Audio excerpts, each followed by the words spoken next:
I would just like to reemphasize, you mentioned this was a low confidence preliminary intelligence assessment, and the entirety of that assessment was not leaked to the media. Only tidbits of that assessment were leaked to CNN. And we have seen this playbook run before, where you have people in the intelligence community, or perhaps on Capitol Hill, we don't know, but I believe the FBI is investigating to find out who that leaker was, because it's illegal and they should be held accountable for that, leaked bits and pieces of an intel assessment to push a false narrative. And it's to the same reporter, I will add, Natasha Bertrand of CNN, who has done this in the past. In 2020, it was Natasha Bertrand who had 51 intelligence analysts falsely lie to her, but she still put it on paper for some reason, that the Hunter Biden laptop story was Russian disinformation.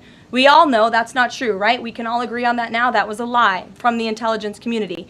Also in 2020, this same reporter, Natasha Bertrand, wrote that a top intel agency ruled out the man-made lab leak theory of the coronavirus origins. Again, the president was right about that. This reporter wrote a lie from the intelligence community to seek a narrative she wanted to prove, and guess what? We now know that's the truth. Also, in 2024, Bertrand pushed the suckers and losers hoax. She also pushed the fine people hoax, which was taking the president's words purposely out of context. And then last October, and I believe this is notable, Natasha Bertrand published an article in Politico from the intelligence agency. She said that John Ratcliffe was speaking without any evidence when he said Iran was attempting to undermine President Trump's presidential campaign.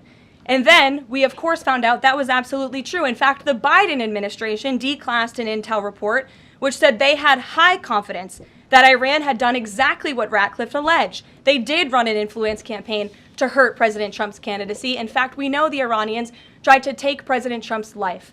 And so this is a reporter who has been unfortunately used by people who dislike Donald Trump in this government to push fake and false narratives. She should be ashamed of herself.